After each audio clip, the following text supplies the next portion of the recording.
Hello everyone, welcome back to my channel. आज की class में हम करने वाले हैं क्लास 9 मोमेंट्स बुक का chapter a house is not a home के क्वेश्चन आंसर। लास्ट क्लास में मैंने आपको ये चैप्टर का पूरा समरी एक्सप्लेन कर दिया था क्या है इस चैप्टर में। आज हम करेंगे इसके क्वेश्चन आंसर। तो चलिए बढ़ते हैं। First question is what does the author notice on one Sunday afternoon. एक संडे आफ्टरनून ऑथर ने क्या नोटिस किया। What is his mother's reaction, उसकी मदर का क्या रिएक्शन था। व्हाट डज शी डू, और उसने क्या किया उनकी मदर ने। ओके, तो ये रहा आपका आंसर। ये समरी में पूरा कवर्ड था। One Sunday afternoon the author was sitting at the dining table doing his homework, अपना होमवर्क कर रहा था। He had his cat nearby purring and swatting at his pen for entertainment से। ठीक है, उसके पास साथ उसकी कैट भी थी। ठीक है, जो बीच बीच में अपनी आवाज निकाल रही थी और स्वेटिंग कर रही थी, मतलब कि हिट कर रही थी उसके पेन को एंटरटेनमेंट सेक के लिए। His mother stoke the fire, उसकी मदर जो है वो फायर में बार बार कुछ कोयला या वुड वगैरह डालती जा रही थी ताकि जो घर है वो वार्म रहे। ठीक है, और फायर एक्सटिंग्विश ना हो जाए। Suddenly he notice smoke pouring in through the seems of the ceiling, तो एकदम से वो क्या देखता है कि स्मोक आ रही है। ठीक है, जॉइंट्स में से। The smoke began to fill the room quickly. The author and his mother ran out of the house, वो बाहर निकल गए। The author ran to the neighbours to call the fire department, author जो है वो fire department को call करने चला गया नेबर के घर जाके। While his mother ran back into the house and ran out of the house carrying a small metal box full of important documents. ठीक है, और अपने साथ बाहर लेकर आई क्या, एक मेटल बॉक्स जिसके अंदर सारे इंपॉर्टेंट डॉक्यूमेंट्स थे। She drop the box and ran back into the house, वो ड्रॉप करा उसने बॉक्स, नीचे फेंका और दोबारा से घर के अंदर चली गई। क्या लाने के लिए, pictures and letters of his father, of his dead father, which were the only thing she had to remember him by. ठीक है, उसके फादर की, डेड फादर की पिक्चर्स और लेटर्स, जो कि उनके पास एक लौती निशानी थी जिनसे वो अपने हस्बैंड को याद कर सकती थी। ठीक है, तो उनको लाने के लिए चली गई। ठीक है, ये आपने इस आंसर में लिख देना है। Next question is why does he broke down in tears after the fire. ठीक है, तो जब फायर लग गई, उसके घर पर आग लग गई, तो वो रोने क्यों लगा। ठीक है, ब्रोक डाउन टू टीयर्स मतलब यही है, ब्रोक डाउन इन टीयर्स, की रोने क्यों लगा। तो ये होगा इसका answer number 2। After 5 hours the fire was finally put out. ठीक है, या थोड़ी सी लैंग्वेज चेंज करनी है तो ये लिख सकते हो, it took almost around 5 hours to extinguish the fire या to put out the fire. ठीक है, फायर को बुझाने में कितना टाइम लग गया, 5 घंटे लग गए। The house was completely burn down. ठीक है, पूरा घर जल चुका था। The author realize that his cat was nowhere to be found, author को पता चला कि उसकी कैट तो कहीं नजर नहीं आ रही। He broke into tears, अब वो रोने लगता है। क्यों, क्योंकि उसके माइंड में सभी चीजें याद आ रही हैं। When he reminded of the new school he had to join, जब उसको याद आता है कि उसने नए स्कूल में जाना है। ठीक है, जहाँ उसका कोई दोस्त नहीं है। The fire in his house, ठीक है, उसके घर वैसे ही जल चुका है।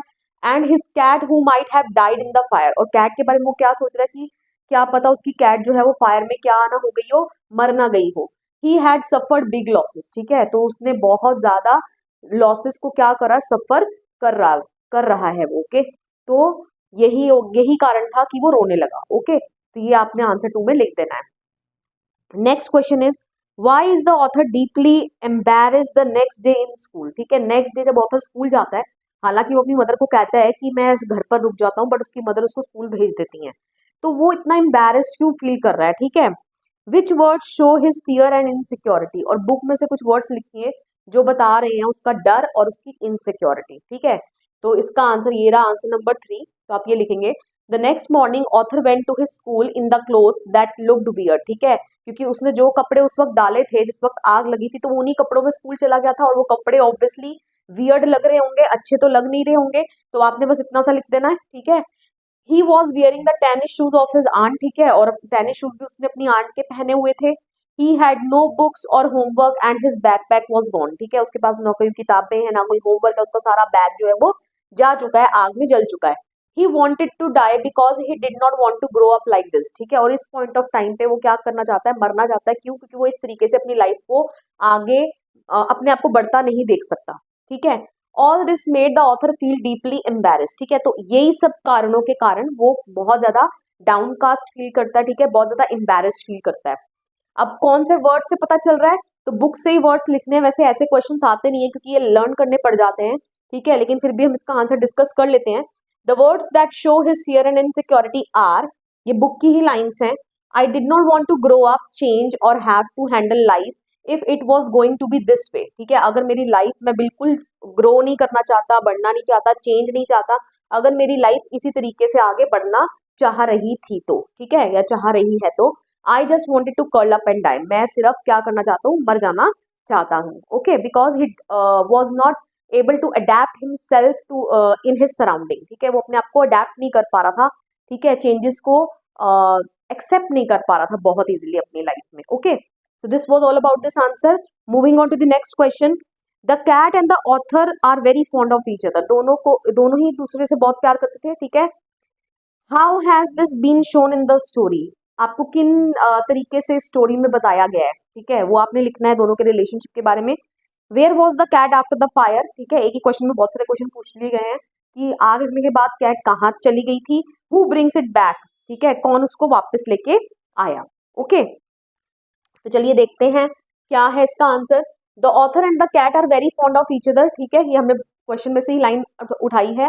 The author had rescued her when she was a kitten and somehow she knew that the author was the one responsible for giving her the good life, ठीक है, तो ऑथर ने ही उसको बचाया था जब वो एक किटन थी, और वो भी जानती थी कि ऑथर ही रिस्पॉन्सिबल है उसको एक अच्छी लाइफ देने के लिए, so she always remained around him, ठीक है, तो हमेशा वो ऑथर के आसपास ही रहती थी, ठीक है, but when author lost her, जब ऑथर ने उसको खो दिया, ही मिस्ड हर टेरिबली, ठीक है, उसको बड़े बुरे तरीके से मिस करता है, हिज हार्ट एक्ड फॉर हर, ठीक है, उसका जो दिल है वो दुख रहा है उसके लिए, ठीक है, he reminded how she would climb his robe and crawl into his pocket, ठीक है, वो याद करता है कि किस तरीके से जब कैट उसके पास थी वो क्या करती थी, उसके रोब मतलब जो भी उसने डाला हुआ है, रोब मतलब क्लोथ्स को ही बोलते हैं, ठीक है, या लॉन्ग कोट को बोलेंगे, ठीक है, तो जो भी उसने डाला है वो उसके ऊपर चढ़ जाती थी और उसके पॉकेट में घुस जाती थी, ठीक है, the cat ran away after the fire, ठीक है, तो वो कैट जो क्या हो गई थी, भाग गई थी, एज शी ग्रू फ्राइटेंड, ठीक है, क्यों, क्योंकि वो क्या हो गई होगी, डर गई होगी, okay,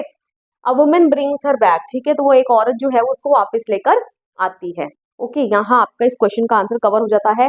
next question, what actions of the school mates change the author's understanding of life and people and comfort him emotionally, how does his loneliness vanish and how does he start participating in life, okay, तो वही changes के बारे में लिखना है कि उसके mindset में एक चेंज आया, कैसे उसके स्कूल में जो लोग थे उसने उसकी अंडरस्टैंडिंग ऑफ लाइफ को चेंज किया, ओके, तो ये रहा इसका answer, answer number 5, okay, soon everyone came to know about author's flight, ठीक है, बहुत जल्दी सबको ऑथर की दशा के बारे में पता चल गया था, यहाँ आप एक लाइन ऐड कर लेंगे, his schoolmate showed genuine concern towards him, उसके जो स्कूलमेट्स थे उन्होंने उसके प्रति जेन्युइन कंसर्न दिखाया, फिक्र जिसको कहते हैं ना, किसी के प्रति अपना फिक्र जाहिर करना, okay, people collected around him to take him to the gym, ठीक है, उसके आसपास लोग इकट्ठे हो गए, ठीक है, और उसको जिम ले जाना चाह रहे हैं, the author was surprise to see the table inside had a collection of things, ठीक है, तो ऑथर देखकर हैरान हो जाता है क्योंकि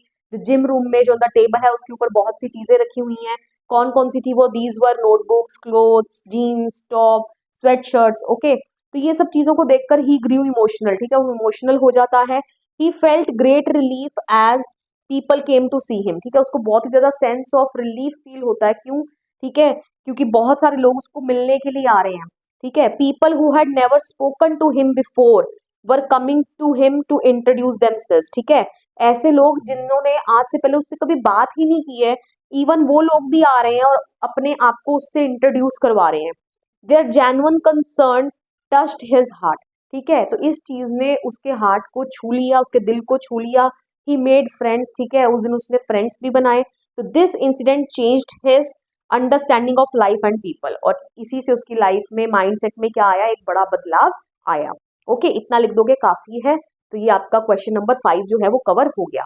moving on to the last question of this chapter, what is the meaning of my cat was back and so was I, ठीक है, ये लास्ट में एक आपके चैप्टर में लाइन लिखी गई है, my cat was back and so was I, ये कौन बोल रहा है, ऑथर ही बोल रहा है, इसका स्पीकर है, तो इसका क्या मतलब है, ये पूछा गया है, had the author gone anywhere, ठीक है, क्या ऑथर कहीं गया था जो वो बोल रहा है कि मैं भी वापस आ गया हूँ, मेरी कैट भी वापस आ गई और मैं भी वापस आ गया हूँ, ठीक है, क्या वो कहीं गया हुआ था, Y does he say that he is also back, ठीक है, तो वो ऐसा क्यों बोलता है that he is back, okay, तो बहुत सिंपल सा आंसर है इसका, this is answer number 6, no the author had not gone anywhere, नहीं ऑथर कहीं नहीं गया इस चैप्टर में, he had been going through the hard phase of his life, ठीक है, वो अपने लाइफ में बुरे वक्त को फेस कर रहा था इतने लंबे टाइम से, एज ही हैड लॉस, वो बुरा वक्त क्या था, he had lost his friends, teachers, his house and his cat whom he rescued। मतलब कि सभी चीजों को वो खो चुका था, चाहे वो उसके दोस्त हों, टीचर्स हो, उसका घर, उसकी कैट जिसको उसने बचाया था। ओके,